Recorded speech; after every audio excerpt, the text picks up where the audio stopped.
Hello ladies and gentlemen, and welcome back to another Babblers video. My name is Zeru, and this is Umineko. So in the last episode, we basically got a bunch of the pleasantries out of the way, introduced everybody, and just flew on a plane to an island, just landed, I think.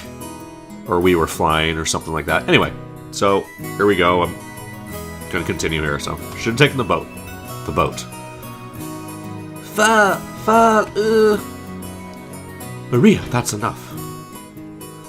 But what a surprise. I thought there was nothing that could scare Battler-kun. The guy can't even handle vehicles for some reason. Always yells about falling and sinking and stuff. You're a disgrace of a man, you are. Ah, shut up. That thing was seriously shaking way too much. I just got a little stressed, since it was my first time on a small plane like that. You call that a little stressed? Hey, sounds like it would be fun to take an overseas vacation with you, Battler-kun. Would you like to go to Egypt with your aunt? You'd get to ride a plane for a full 14 hours. Haha, there's a good plan. Battler-kun, you should go let Eva's Nissan toughen you up some. Still, it's so hilarious. No. Everyone's got their own strong and weak points. It's bad to laugh at them. Dad, you're laughing too. Hey, Maria-chan, you shouldn't laugh anymore. Shouldn't laugh anymore? Ew. Yeah, damn it. Is being scared of planes really such a big deal? Everyone obviously thinks I'm a big oaf now. Hang on, I'm gonna turn down this music a little bit, like, in my own ear. We split up and took separate taxis from the airport to the harbor. From there on, we would be taking a boat to the island. The islands are right next to each other, so the distance of the trip wasn't that great. By boat, it was a leisurely 30 minutes to the island. After going to the pier where the boat to have the island is anchored, we saw a silhouette waving its hand. Ah, George Nissan. It's been so freaking long. Ah, Jessica-chan, it's been a year since I saw you. You've gotten taller again, haven't you? Yeah, don't give me that. It's embarrassing when you say that every year. Hey, Aniki, you've got to be kidding me. That's really Jessica? Who is that? Wait a sec, George Nissan? This big guy is Battler? We both stare each other down. She definitely didn't look like that in my memories, but I do remember her crazy way of talking. Yo, Jessica! What's this now? You're kidding me. You look like a woman now. What are these boobs? Even you managed to get a chest. Wow, Battler. How old are you? Whoa, what the fuck? Is this like your cousin though, right? Even you managed to get it. Okay, but let me rub them. Let me. Don't screw around with me. I'm a blushing flower of 18. Just like hair grows out. So other stuff. You think I got boobs just so you could go and rub them, loser? And what about you, Battler? You got all ridiculously big only physically. This is one of those things. I'm pretty sure.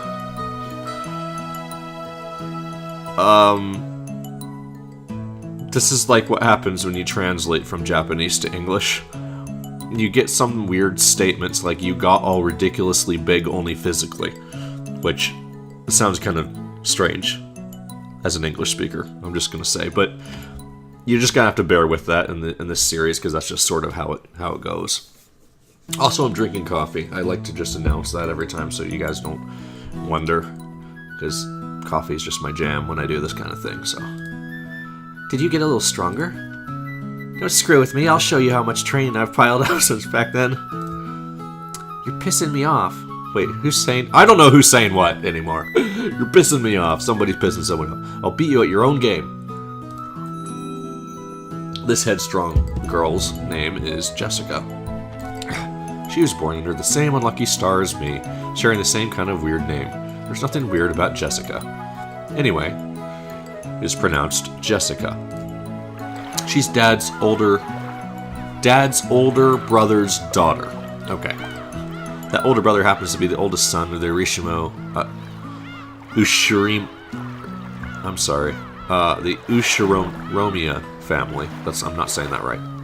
So for now, it means Jessica. It means Jessica is the direct heir of the Ushiromia family. Yes. Since Jessica and I are the same age and sometimes had little boy-girl squabbles with each other, we've always been used to fighting and joking around together whenever the relatives gather. Jessica grew more quickly, so she always had me beat in terms of size and physical strength. So when we scuffled as a contest of strength, it usually went Jessica's way. So even though I clearly understand that I'm bigger now, I still feel like I can't win against Jessica with my strength. What are you getting all serious for? Ow! Hey, this is nothing. Jessica, you've gotten weak. I'm a woman, so there's no way I could beat a man with physical strength forever, right? By the way, if I cut out real fast, like if the music sounded kind of weird, it's because I had to cut it. I had to go speak with someone who was making some noise, so... Well, that's certainly true. The meat I put on my arms all went to your chest. It looks like it'd be a pretty even test of strength between my arms and your boobs, don't you think? Dude, this is like the most immature 18-year-old I've ever met. Holy crap. He's just talking shamelessly about his cousin's tits. I told you, my boobs aren't for you to feel up. Besides, how about you? Did your cute little elephant son get a little bigger to go with the rest of you? I forgot how graphic this thing was. Stop it, idiot. No, you perv.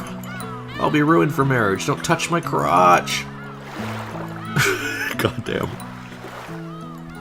Don't say stuff people are gonna misinterpret. Honestly, I was so surprised at how feminine Jessica had become that I had to seriously horse around to hide it. In other words, he was turned on by his own cousin. That's right, considering what a bossy brat she was 6 years ago, anyone would be surprised. And I guess she's just as surprised. She definitely wasn't expecting she'd lose to me in a test of strength. After losing that easily, she must be shocked at how much I've grown in the past 6 years. 6 years! Once again, I'm being shown just what a huge gap of time that is. Crap, total defeat. It's like I'm no match for you anymore. That's not true. Even Battler-kun must have his weaknesses. Right, Maria-chan? Oh, shit. Ugh. Fall! Shh! Cut it out, Maria. Let's keep that a secret, okay? Fall? What the hell is that? Sorry, but there's no chance Jessica will be able to see that weakness of mine now. After all, the nightmare plane trip is already over and done with. Only thing left is the nice, quiet splashing of the boat trip. I never thought I'd start loving that piece of junk boats this much. Huh? Georgie-san, is there something wrong with his head? You'll understand soon. Very soon. At the time, I didn't understand what Aniki meant by that big smile. What have we here? Oh! Battler-san, how big you've grown! Who's it this time? It's an old lady with an apron. Oh yeah, that takes me back. I remember now.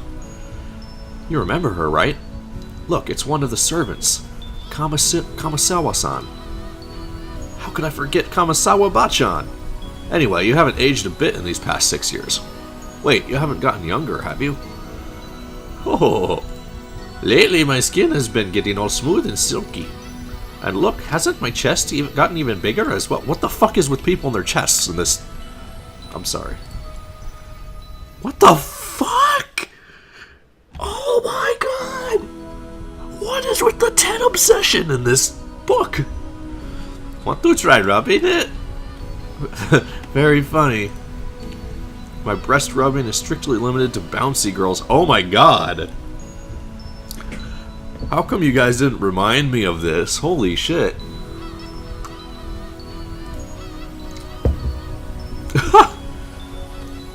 Even I had some bouncy ones in my youth, you know. Now, please feel free to have a go. What the fuck? Gah, give me a break. It's girls I'm looking for. Not grannies. the jokes I cracked about Jessica were being used against me. Come to think of it, Kumasawa has always been the type to tease people. Kuwa-san, stop that now. People with one foot in the coffin shouldn't jump around. To sport with the young is the best rejuvenation medicine. Ho ho ho ho! It's rare for Kuma-san to come pick us up. Now, I do wonder why. Whenever you're entrusted with something to do, your lumbago always kicks in. Ho ho ho! Iwa-sama, you are harsh as usual. I found myself with some urgent purchases to make, and while I was at it, I thought I would come welcome you all. Although it does give a bad impression if the one waiting to greet you is a decrepit old woman. Ho ho ho ho! Iwa Obisan spoke sarcastically, but Kumasawa, Banchan's years of experience were nothing to sneeze at. She was more than capable of smoothly and coolly letting that comment slide. Well, I'd rather not say it, but old Kumasawa Bachan may be the best, maybe past her prime as a servant.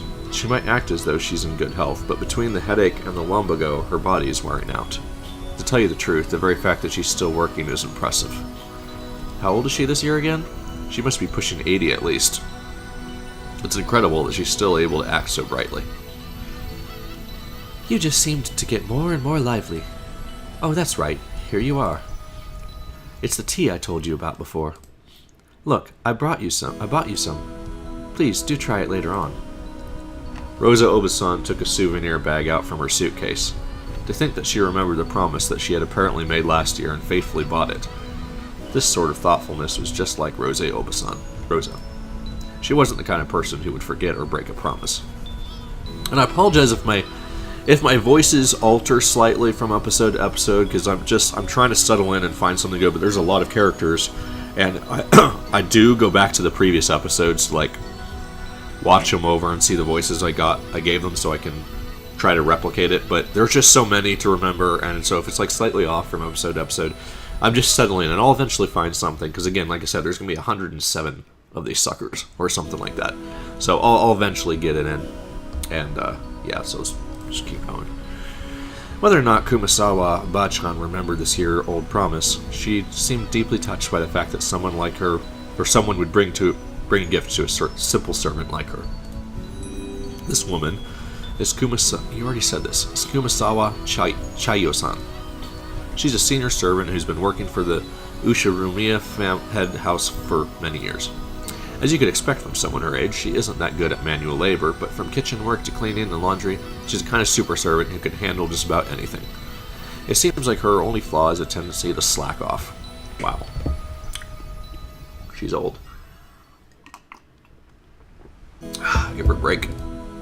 I hear she tries to get away from heavy or troublesome work by playing up her chronic diseases.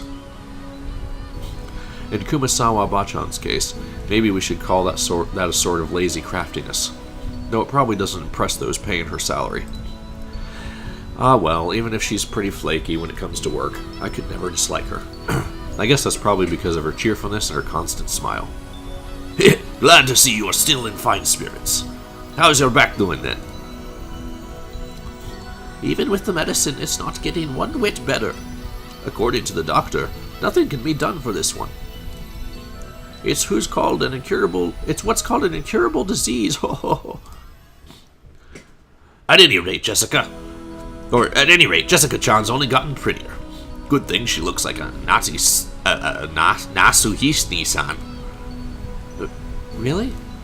Personally, I don't think we look a lot alike at all. I mean, I don't even want to look like my parents, because I got zero respect for them. Ouch. Now, you shouldn't... Oh, wait. What was her voice again? She's like the one I can't remember. Oh, yeah, it was like, now, you shouldn't say such things. Even though there are quite a few people who don't want to look like their parents in our family. Ah, that's me. Wait, hold on, who's saying this? You idiot, don't start looking like me. Your nose looking like mine already pisses me off. What are you talking about? You're surprisingly alike, you and your father. Come on, you can't be serious. Just how am I... Oh, come on, you can't be serious. Just how am I like Dad? You're as copy in arrogance and self-importance. father's blood is especially strong in you, Nissan. Wouldn't you say, Rosa? Oh, absolutely. Krasi Nissan and Rudolph Nissan are almost unbelievably like Dad. Alright. Why am I the only one under fire from the girls? Hideyoshi Nissan, please help me out. Oh, my Rudolph's gone. You're always so popular with the ladies. I'm jealous. As usual. Wait, is she talking? Oh, yeah. As usual, you're popular enough to make me jealous. Well then, everyone, shall we head over to the boat? Come now, Moria-san. Let's get on the boat together, alright? Get on the boat together. Ooh. Everyone gets on together. Ooh. The fuck? Hell yeah, this time around I'm not going to be scared. I'm used to being shaken by the waves. With that piece of junk fishing boat, I'm less afraid of a shaking than the engine breaking down and the boat drifting off. Oh yes, Battler-kun, I forgot to tell you. That fishing boat was completely decrepit, so it was taken out of use a few years back. Now we get taken to the island in another boat. Oh, right. It's Battler's first time in the new boat. It's super comfy. And frickin' fast. It can go at crazy high speeds. Oh, that means less trip time, right? That sounds great. Anyway, even if it's only a bit better than an airplane, as long as we get a little less time exposed to the danger of sinking, that's really just awesomely great. Ooh. Is Battler going to fall again? That's only on airplanes. Everything's fine now. Anyway, it's the captain's pride and joy, and it's kind of modded's high speedboat. Seems he tinkers with big parts of it. He was bragging about how he attached 4 base high-efficiency propellers to it so that he could break 40 knots or something like that. I just remember how he's always bragging. Me too. I remember since we were told about it every year. The captain says that since he lost a speed contest with a foreign fishing boat a long time ago, he became obsessed with modding. He says that at the time, even though it was only in a fishing boat, his opponents could go at over 30 knots. To fulfill his thirst for a revenge match, he created an awesome, whole new super high-speed modded boat. I'm sure you'll just love it, Battler. This is super high-speed modded boat? My first thought was that this would be much better than some beat-up boat that might sink at any time, but for some reason I got this feeling of foreboding. Probably just overthinking it.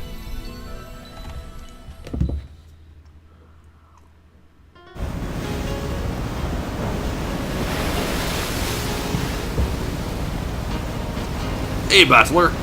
Maybe you should just swim to the island. Battler-kun, you shouldn't lean over the railing too much. You might fall. Ooh! Fall! Damn it! So this is why you were all grinning before. So this is the super high-speed boat that the captain started modding. Oh yes, the piece of junk fishing boat from 6 years ago doesn't hold a candle to this one. Whoa, it's shaking, it's shaking, it's shaking! Fall! Wait, is that that's the little girl, right? Ooh! Fall! If I fall, I'll land in the ocean and drown. Where's the parachute? No, wait, where's the buoy? Give me a life jacket! Wow! What's up, Battler? What's with that kind of attitude? I don't know who's talking. Oh, it's Jessica. Jessica-chan, Maria-chan, it's not nice to tease. Oh, it's not nice to tease. Battler-kun, if you're scared, then just don't come out on the deck. I think that if you stay inside the boat, you'll be a little less afraid. Heh, that's a no thank you, Aniki. Shipwreck victims are always the ones inside the boat. The survivors are usually those on the deck during the accident. That's why I'm here. But it's shaking. I'm gonna fall. Whoa! Shake, fall, ooh! Maria, I told you to behave yourself. But Battler-kun, it looks like you really can't handle it. Oh, go tell the captain to slow down for you. Oh wait, this is all probably her mother or something. Yeah. Oh, Rosa Obasan, thank you. I confirm that safe slow driving is the thing, even on the sea. Cackle. Don't do that, Rosa. Ordeals are necessary to the young. Right, Battler-kun? Okay, so I'm just gonna say one thing that I love the story, But one thing I really, really don't like, especially when it comes to like doing a let's play of Umineko, is the way that it's structured. It's almost impossible to tell who's talking at times, like this. My voices are all over the place because I don't know who's exactly talking until they kind of reveal it after the fact. So bear with me on this. If it's only this, you can easily conquer it, right? Otherwise, you won't be able to go to Egypt with your aunt. Whoa, Obi-san, you're mean. Oh no, I'm gonna fall. Life jacket, parachute. Whoa! No, okay, turn it over and think that way. What's the enemy aiming for? He wants to make me afraid like this? What the fuck is going on? If that's what he's aiming for, too bad. I like hell. Like hell, I'll be scared. But stop it, I'm gonna fall. Okay, we get it. Battler, you're scared of, like, ocean and shit. So after I made a huge fool of myself for a while, Rosa Obi-san had a talk with the boat captain and he slowed down to a more manageable speed for me. Huh. This speed is a bit better. Earlier I didn't even feel alive. Apparently the max speed I can tolerate is extremely slow.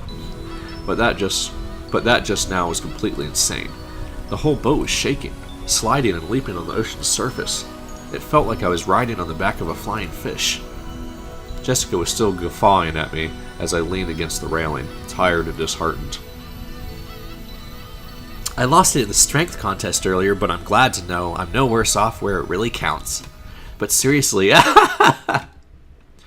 damn it! Go ahead and laugh.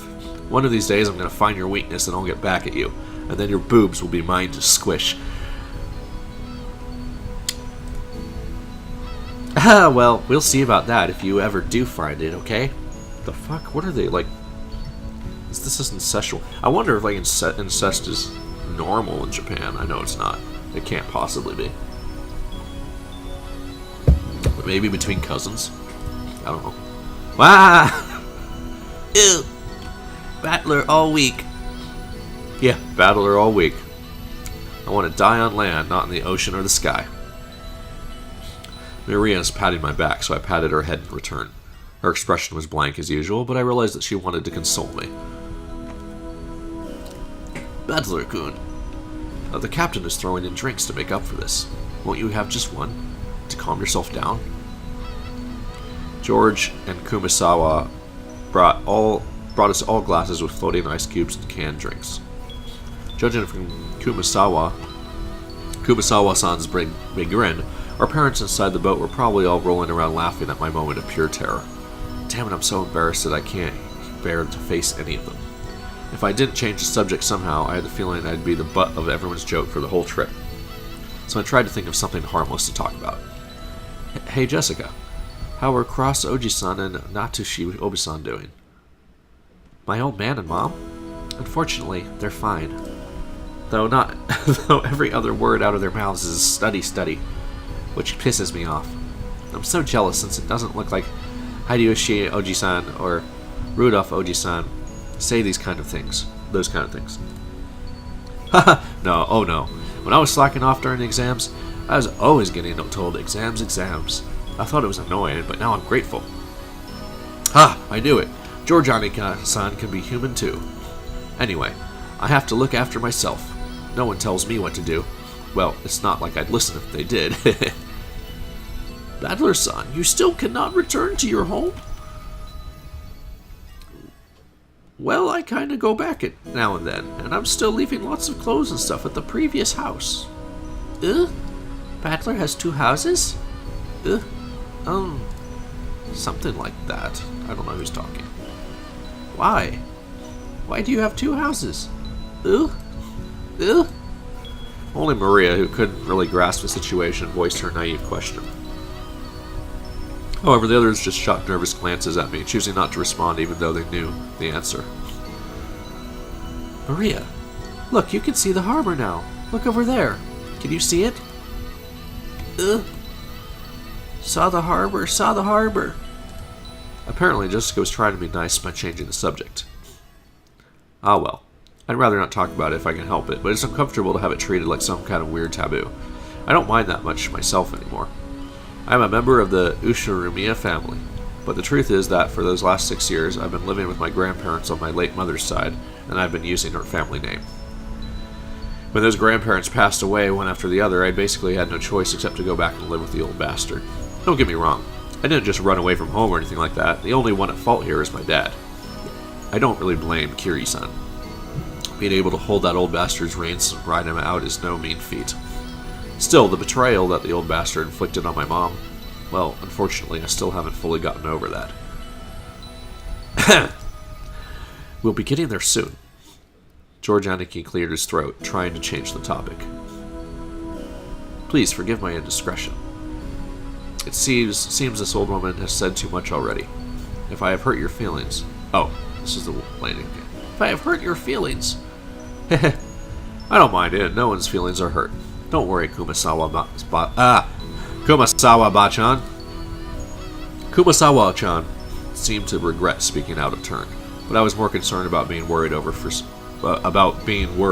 something like that, so I stood and passed it off lightly. After that, I had a sip of my drink and headed over to Maria and Jessica, who were gazing at the silhouette of the island. Ooh! Battler saw the island! Saw the island! There! Ooh! Where is it? Oh, I see it now. Even after 6 years, the island hasn't changed a bit. The small island silhouette in front of us has gotten pretty close. This island's name is Rokanjima. It's a small island about 10 kilometers around, located in the Uzu archipelago. Since they call this archipelago the Izu 7, lots of people think there are 7 islands, but that's not true. There are actually more than 7. Rokanjima is one of the minor islands that don't get counted. Even considering that there are probably very few people who know about this island. After all, only the people of the Ushirima family come to this island. In other words, it has no ties whatsoever to outsiders or tourists. So you'll never find this island's name in a travel brochure.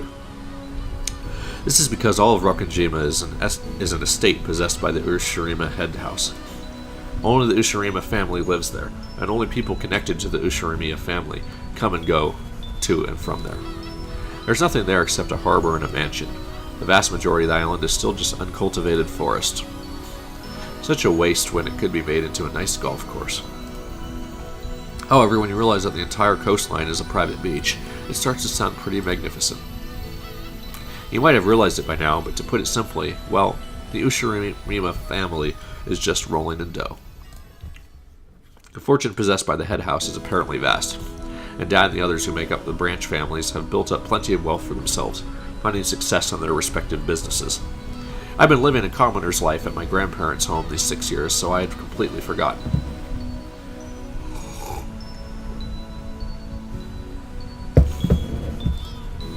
But the old bastard's house really is elegant, and everything about it is tuned to match the snobbish taste of the annoyingly rich. Come to think of it, I guess that means George Aniki, Jessica, Maria, and I are all wealthy, high-class gentlemen and ladies. Needless to say, none of us feel that way at all.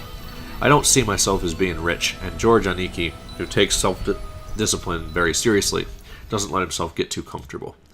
Jessica is always complaining that she'd rather move to the city than be rich, and Maria is still a kid who isn't even interested in money at all.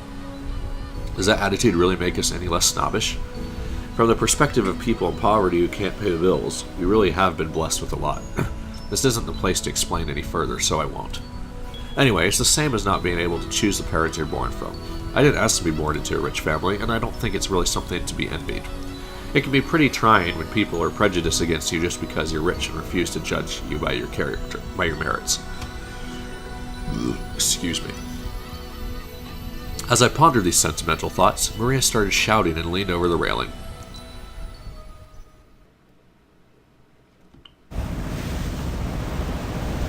Ooh! Gone. What's wrong, Maria? Did you drop something? Ooh! Gone! Ooh! Maria kept yelling, gone. At first it sounded as though she had dropped something, but while she shouted, she also pointed out over the ocean. What's wrong? What's gone? I'll look for it too if you want. What is it? If she dropped something, she would probably have looked down at the floor, but Maria's pointing out over the ocean. One would assume that she had seen something out over the ocean, but she kept saying that it was gone. Strange. However, since my last memories of this place came from 6 years ago, I was able to spot it before Aniki, who comes in here every year. Huh? If I remember correctly, wasn't there a torii or something on top of a small crag around here? That's right, it was definitely there. I don't know what a torii is. I remember it well, since as we get closer to the island, it's the first thing to greet us, like a landmark. Oh, you're amazing, Battler. Even though it's been 6 years, you remembered. It was here, wasn't it? I remembered too. The tutelary god, shrine, and that torii-like thing had been built all alone on that crag. And now that you mention it, they are gone, aren't they? They definitely were there last year, I think. Gone. Gone. Oh, sorry. Gone. Maybe they were washed away by the waves or something? It was a small crag. It probably got brittle because of its exposure. I think so too. It probably disappeared during the summer. Whatever. Or perhaps a huge lightning bolt fell one evening and smashed the shrine. The fisherman whispered that having a thunderbolt fall upon our honored tutelary god would be a certain sign of misfortune. Lightning be gone, lightning be gone. Lightning, I'm sorry, I'm old and I don't know how to say words. Kumasawa-san smiled impishly as if teasing us, rubbing her hands together.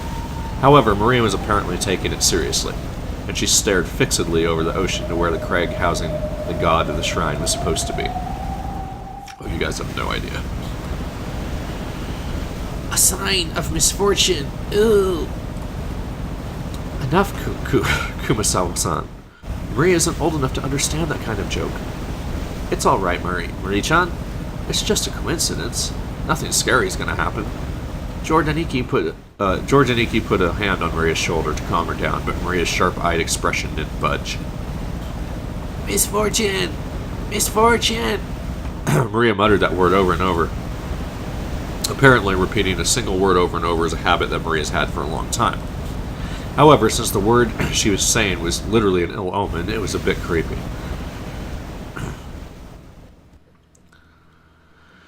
Hey now, Maria. If you say it over and over like that, misfortune will really end up happening, you know? I tapped Maria's other shoulder, and then Maria whipped her head around, stared into my face, and spoke unblinkingly. Ooh! Misfortune is coming! Huh? And just where is it coming from? I answered lightheartedly, trying to break the tension in the air. At that moment, Maria held up a finger, raised her arm high, and pointed up to the heavens. When I looked up, I saw that the sky was still just as cloudy, but it had grown a great deal more leaden than it had been that morning. That's right, they were saying that a typhoon was approaching.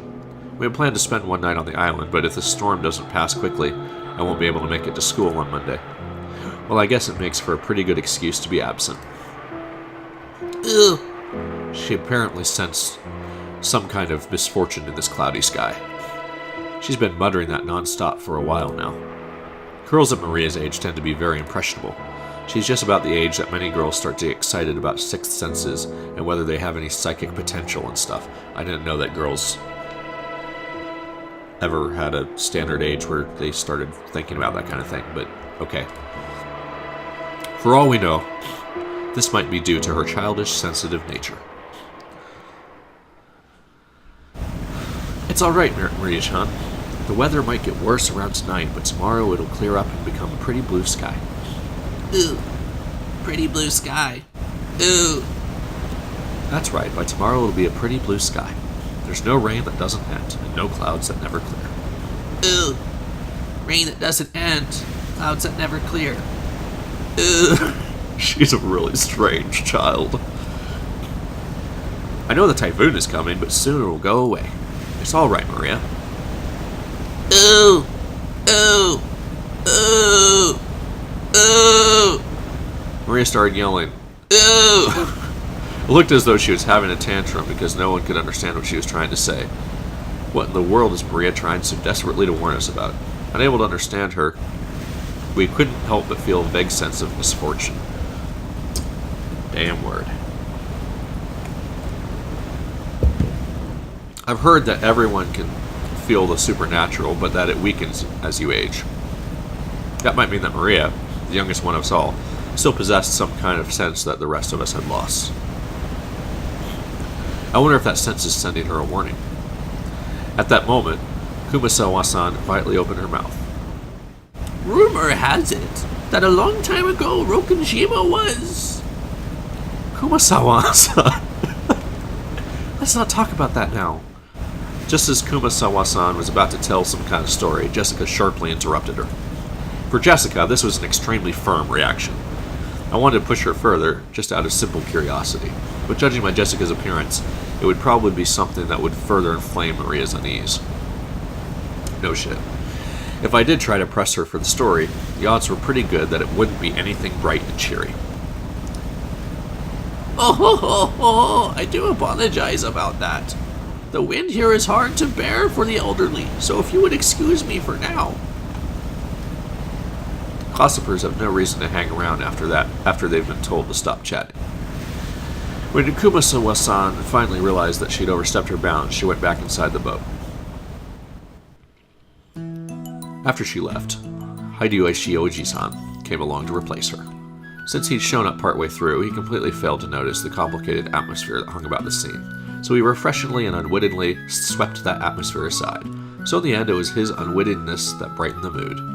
Looks like we're almost there. Alright, just a little more. Took forever at the speed we went today, didn't it? You all know whose fault that is. Wah! Aw, Hideyoshi Oji-san, give me a break already, ha ha. Ah, please, say more to him. Honestly, because of Battler, it's taken forever. Ooh. Maria probably thought that no one would listen to her. She hung her head, wearing a fretful face. As she did, George Aniki crouched down to meet her eyes and spoke to her kindly. Maria-chan, there's nothing to be afraid of, because we're all together. There's nothing to be afraid of if we're together. Go ahead and say it. Ooh. There's nothing to be afraid of if we're together. Yes. There's nothing to be afraid of if we're together. Ooh. That's right. Exactly what George Aniki said. If we're all together, there will be absolutely never be anything at all to be afraid of. Right, Jessica? Yeah, no doubt about that. What George Nissan said will always be true, Maria. Ooh. George Ani-chan, always true. Yes, I don't lie. So trust me. There's nothing to be afraid of if we're all together. Ooh. George Ani-chan doesn't lie. I trust you. There's nothing to be afraid of if we're all together. Ooh, not afraid. Maria jumped into George Aniki's arms and hugged him tightly. After Aniki patted her head, she jumped away again. Her facial expression had undergone a 180-degree change, turning back to normal. She was once again the ordinary Maria. Ooh. There's nothing to be afraid of anymore because we're together. Ooh.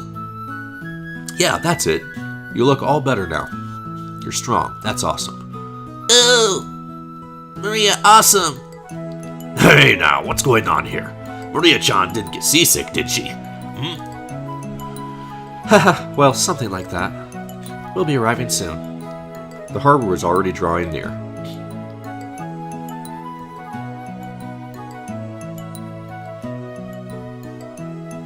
Oh my. I don't know what's going on. Oh, sorry. Whoops, I didn't mean to click something. There we go.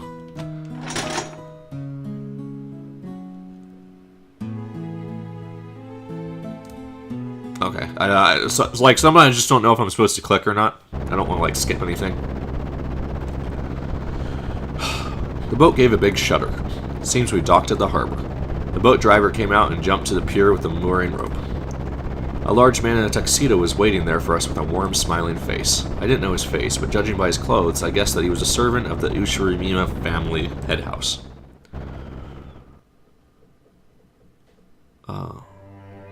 Welcome home, milady. You were quite late, and I began to worry. Ah, thanks for carrying. This moron got so scared that we had to slow down. It was seriously annoying. Shut up. Someday, when the shoe's on the other foot, you'll remember this. Ugh. At this rate, the word will spread around the entire family, and all become the big conversation piece during dinner. Even without this, everyone would be talking about me because of that 6-year gap. But now I've given them an even juicier topic. Damn it, why does the Ushirima head house have to live on this isolated island? In the meantime, the boat had finished its mooring. A small plank was lowered so that we could get down. One by one, our parents came out of the boat. You must all be quite tired from your long trip. Madam, please, allow me to assist you. Thank you. It's been a while, Godi-san. How are you? Thank you for your concern. It is always my pleasure to serve. Battler-kun, isn't this your first time meeting Godi-san? If I'm not mistaken, you weren't working here 6 years ago, right? Indeed. So please allow me to greet him for the first time. It is an honor to meet you at last, Battler-sama. I'm pretty secure about my height, but you're huge. This is definitely our first meeting. If I'd ever met a big guy like you, I'd never forget it. It's a pleasure. I'm Battler. I do apologize for the wait. I have been working for the Ushirima head house since the year before last. I am Goda, your servant. It is a pleasure to make your acquaintance. If there is ever anything you need, please feel free to rely on me. Goda-san, it's been some time. It has been too long. Or it has been too long, George-sama. Please, allow me to assist you. As usual, your receptionist pro. If you ever need a job, just let me know, okay? I hire you anytime. You do me too much honor. Please, allow me to assist you, Hideyoshi-sama. Goda-san then lent a hand to everyone as they disembarked, greeting them as they passed. His speech and mannerisms had the refined polish of a professional. He was very graceful in contrast with his initially rough-looking appearance. His large size made him seem a bit scary at first, but he was much more polite than my first impression of him had led me to believe. He claimed to have served on the island for 2 years, but he had doubtless worked at a similar job somewhere before. After everybody disembarked, the mooring rope was untied and the boat started to steer away from the harbor. It was probably returning to its home port of Nijima. The captain waved his hand in farewell. Maria conscientiously waved her hand back.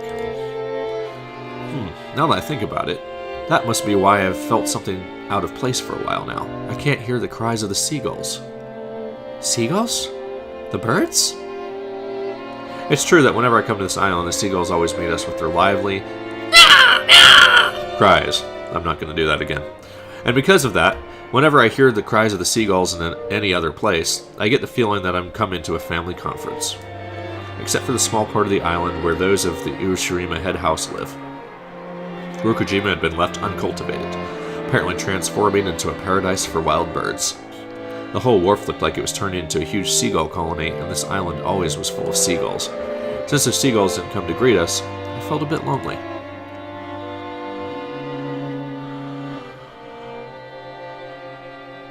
What's wrong, Battler-kun? Oh, Rosa Oba-san. Nah, it's nothing really. I was just saying that since I can't hear the seagulls, it feels a bit lonely. My, now that you say so, it's true. Even though they're always so lively, today there isn't one to be seen. Ugh! Why no seagulls? Maybe it's because the seagulls are having a gathering somewhere too. Maria, did you want to see the seagulls? Ugh, wanted to. What happened for them all to disappear? Maybe Jessica made all of them into yakitori and ate them. Ugh? The hell? Don't say disturbing stuff like that. You'll get Maria all confused. Jessica, Oni-chan made them into yakitori. Made them into yakitori. Battler, you asshole. I did not. I did not. Why the hell would I do something like that? That's right. That's right. Jessica made them into yakitori. Battler, you asshole. Skin and meatballs. Liver and onion. Swimming meatballs. Liver and onion.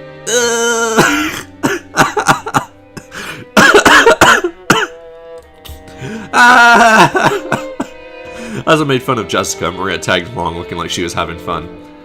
Oh, she's the person who goes with other people's moods. Alrighty then, from today on I'll make you my #1 follower. As I smiled at her, she beamed, looking overjoyed and possibly happy with my modest solidarity. That's not it, Maria-chan. It seems that wild birds are attuned to changes in the weather and atmospheric pressure. It looks like the weather will get worse around tonight. It's possible they hurried back to their nests. And this is going to be kind of an awkward place to stop, but I'm all out of time. 45 minutes in. So, I gotta say, things have gotten a little bit creepy. And I'm not just talking about the creepiness of Maria sensing something coming. Because obviously something's gonna happen. If you're watching this, chances are you know about the Umineko story, at least to some extent. And you know that her premonition is probably valid. But it also, just the way they are talking to each other is just so weird. I don't know if it's like the translation, or if it's just this family's kind of creepy. They love to do boob squishing and stuff like that for whatever reason. Anyway, so yeah, we'll get down to this in the next episode. So thank you so much everybody for watching. My name is Zeru, and this is The Babblers.